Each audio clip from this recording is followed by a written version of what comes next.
Hey, I just got a ticket from one of those red light cameras. Good news. My show, Law You Should Know, can help you fight that. My brother just got arrested for shoplifting. My show has info about that too. My mom told me she's worried about whether she needs a will. Law You Should Know can help her with that. My cousin was hurt in a car accident. Can he sue? Law You Should Know can help with that too. My uncle has some legal questions, but he doesn't think he can afford a lawyer.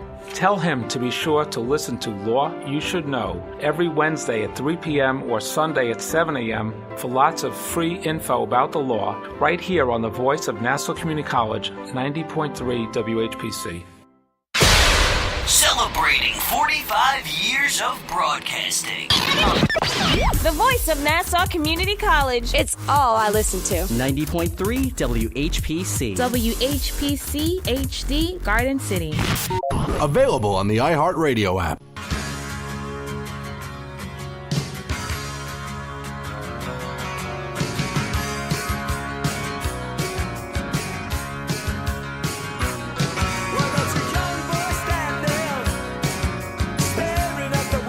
Welcome to another edition of From the Press Box here every Monday, 9 a.m. to 10 a.m. I'm Rob Leonard. Joining me, of course, is award-winning sports writer and my brother, Tim Leonard. Hello, brother. How you doing, brother? And today we're talking sports, as we always do every Monday. Where's Joe Ritter? You know, Joe Ritter ran out of here with his tail in the tail between his legs there because don't encourage it because we're not talking about the Jets first. Well, the Jets, you think he'd be like, oh, the Jets beat us, and he's like, no, the Bills are better. They're going to win the division, and well, they're not going to win the division. But and they are a better and I can't believe Joe Ritter would say that. Host of the Morning Madhouse here would say that to us who know our sports. And you're poking the bear. You know what? Here he is. See. Joe, just quickly, what happened to your Bills, man? Because, the Jets just ran them over. You know what this is leading to? This is my brother the taking playoffs. over the show. The playoffs, my friend, for the Jets. The Bills are sliding down the slide. This is what the Bills do, though. They start strong. The Jets do that. The Jets in end of November start to fall apart for like 100 years. Right. But the Bills, they just become such pros that, oh, look, we're going to have an okay season and stuff, and you think that they're going to tank, but they're not. They surprise the world. All the Bills fans are going crazy, like, oh, we're going to go somewhere. We're going to win finally. And then, November hits, and you're just like, all right, well, never mind. There it goes. It is November. Right. It is November. Exactly. So I'm saying, there went all of our hopes and dreams straight down. So, yeah. So I'm just saying, you're almost an embarrassment to the as a Bills fan. You know what happens is that you have a decent offense, and you think the defense is what's got to hold strong in a game like that, and the defense just went, all right, let's make the Jets look good. Why not? I thought the defense was the strength of this team. It is. It's supposed to be. Gave up 31 points to what's his name, McCown, right? Whose name I don't even remember right now. Right, and other guys, they'll play other teams and they'll shut other teams down. Like they'll shut down the Falcons. But oh look. Whoa. Yeah, but everybody's shutting down the Falcons. The Falcons aren't close to what they were last year. I don't know why not, but weird. That talk about a night and day kind of an offense. Exactly, but the thing is they'll shut down an offense like that, and then you'll play the Jets, who, if you can shut down the Falcons, you should be able to shut down the Jets. Everybody should be able to shut down the Jets. And they can't do Plain it. And simple. And let's look at next week, New Orleans at Buffalo. The Jets are playing Tampa Bay. Y'all are in trouble. You're in trouble, man. Jets can be 5-5 or so with the Bills. Yeah, it's going to be bad. No, the Bills would be 5-4. I'm sorry, 5-4. Jets will be 5-4. Bills right now are 5-3. Yeah. It's going to be bad. Yeah, it's going to have a bye week coming up sometime. I don't know when, but I can't wait until one. Sometime soon. So I know they're technically the only team in New York State. Yes, they are, and that's why. Are you one of those Bills fans who sings "The Bills Make Me Want to Shout"? You one of those guys? Yes, but not for the reason that they sing it. They make me want to shout in anger, not in joy. They shouting for fun. I'm shouting because I'm really angry. Well, it was an embarrassment for the Bills. It really was. I was very happy for the Jets, but I'll tell you what, Bills fans should be happy this year. Plain and simple. I was of the mindset before the season started that the Jets, the Dolphins, and the Bills would be three of the worst teams in the NFL. Yep. Mm-hmm. And right now, Bills 5-3, Dolphins 4-4, Jets 4-5. Every one of those teams has overachieved this year, by a lot, and maybe into next year too, because it might affect what they were going to draft. Well, so. My point being that I'm not saying any of them are going to overtake the Patriots for the division title because I don't think any of those teams is nearly talented enough.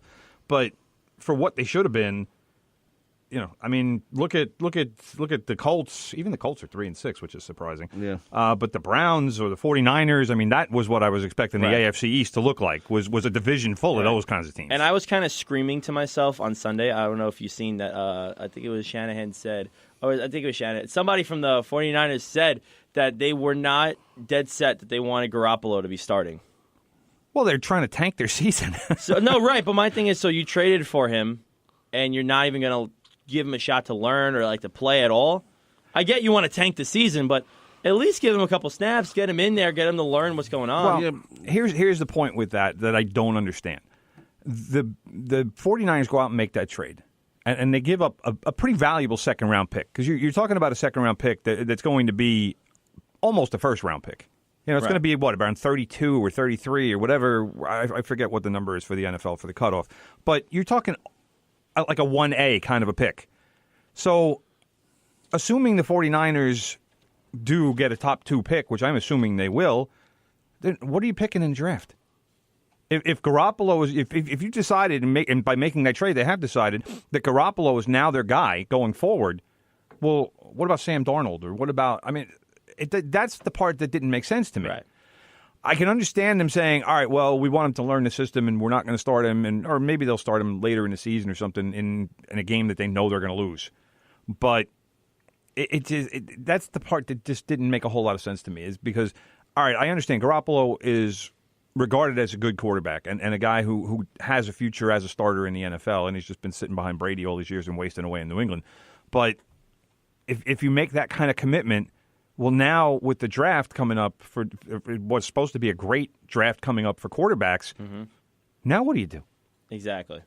Now you've almost committed yourself to either trading that pick, or you take the best lineman or whoever else is out there. And that's one thing that I like that Buffalo's actually been doing, is that while on the field, yeah, sure, they're playing pretty good. Off the field, they're making a lot of what I think are the right moves. They're making moves for the future because they know that they need to start building for ahead, So that's just my whole thing with Buffalo. Turn the Facebook to you, brother. Huh? I don't want to see myself on Facebook right now. Oh, well, you will. I know. Okay. I'm saying I'm fatter than fat here. It's a good perspective, too. You're making me look like super fat here. Oh, now I'm getting bad lighting here for myself. Yeah. Okay, get rid of it. Well, thank you for having me on, guys. Okay, get out of here, Bills fan. Yeah. Embarrassment to I'll run away. Embarrassment to Long Island. Get out of here. He's got his Rangers jacket on today, too. Yeah. We'll knock you. He didn't want to wear You gotta love what's happening with the Rangers, too. Oh, yeah, it's the best. Yeah, okay. That's another topic for another time. Another topic for another time. Okay, we talked Jets. They're doing actually pretty well considering it's the Jets. The Giants, whoa. This was supposed to be the Jets this year. And the Giants shouldn't be this bad because they still have what we would consider a premier quarterback with Eli Manning. After yesterday, we're not sure. I'm going to throw out a line that I heard from one of my guys at CBS, Andy Hahn, who said the Giants' new slogan should be, hey, at least we're not the Cleveland Browns. I don't know. But you know what? They're not that far away. But I think considering what was expected this season, that, Ben McAdoo is gone. Jerry Reese is gone. People talk about blowing it up, and I've never been a fan of that concept, especially in the NFL, because there's no need to quote-unquote blow it up.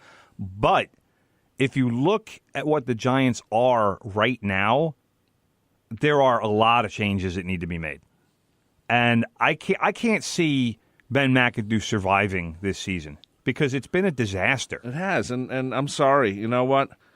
They bring in this West Coast offense. I keep bringing this up, but this has been there for 3-4 years. I know that they still suck at it. You're obsessed with this. I hate the West Coast offense. But look at what the Giants are right now. They lost 4 receivers in 1 week. So you have to completely change your offense at that point because you don't have anybody reliable to throw the ball to anymore. Yeah, but they have one of the best quarterbacks in the league. It doesn't matter. And he should be able to throw to someone.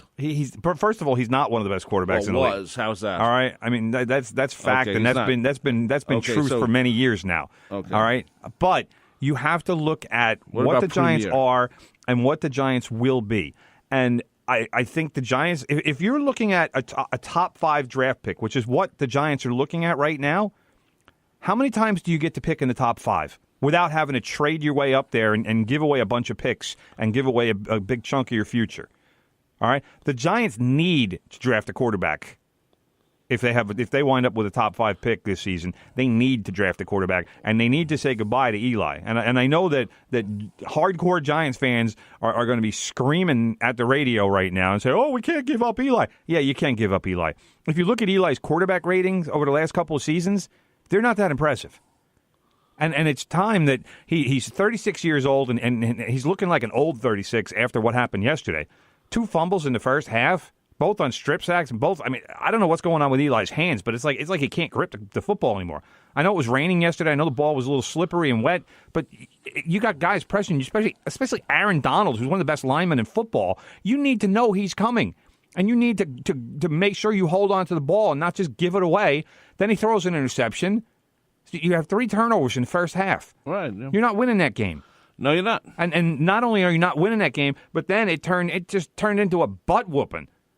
I mean, there was no reason for Giants fans to stay at MetLife Stadium yesterday after the first half was over. It was raining. It was miserable out. There was atrocious football being played, unless you're a Rams fan. Then it was great football. But the Giants' defense, I don't know what's a word that's worse than pathetic, but the Giants' defense was worse than pathetic yesterday.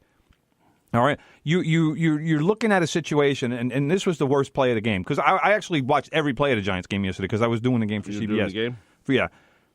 When it got to 3rd and 33, first of all, as a football observer, you laugh when you see 3rd and 33. Right. Because, like, how do they get 3rd and 33? How does that even happen? All right, they're just moving backwards. But before that play started, all I remember thinking was, just make sure they don't get 20 yards so they don't get a cheap field goal out of this. So what happens? Goff throws the pass to Robert Woods.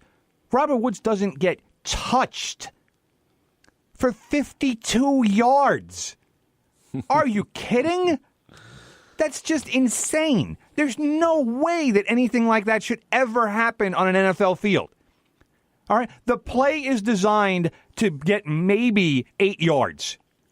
And, right. and the Rams are expecting to have to punt that ball. Maybe they, like I said, maybe they get a break and they get to kick maybe a 50-yard field goal and give it a shot anyway. A touchdown was the last expectation on that play. And to score a touchdown without the receiver being touched is an embarrassment. I agree. So why even have him? Right, as soon as that Why play have happened, defense on the field? As soon as that play happened, I knew the game was over. But the other thing that you have to look at in terms of the Giants and where they are, they paid a lot of money for this defense last year. All right, where were they yesterday? Olivia Vernon is injured, not playing. Janoris Jenkins was suspended, and Snacks Harrison wound up getting hurt during the game. All right. Jenkins being suspended for whatever violation of team rules.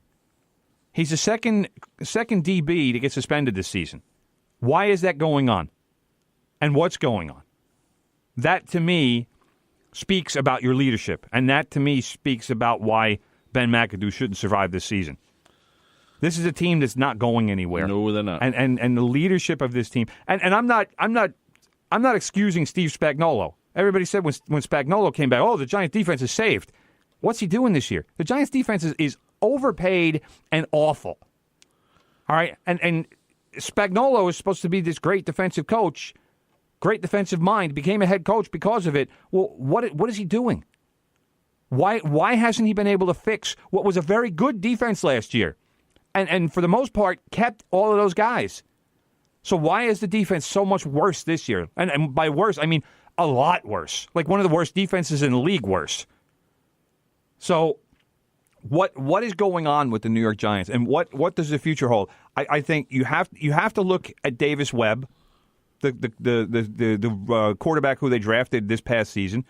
Geno Smith comes into the game late in the fourth. First of all, the game, he should have been in the game before the fourth quarter even started. That's how far gone this game was. But Geno Smith comes in, and I know people say, well, why did they put Webb in? Well, Webb was inactive, so he couldn't play. But Geno Smith comes in, I just started laughing. Because what's Geno Smith going to do in this game? Nothing, but it prevents your lead quarterback, who's still your lead quarterback no matter what, from maybe getting hurt. Maybe that wouldn't matter at this point, but that's probably the reason.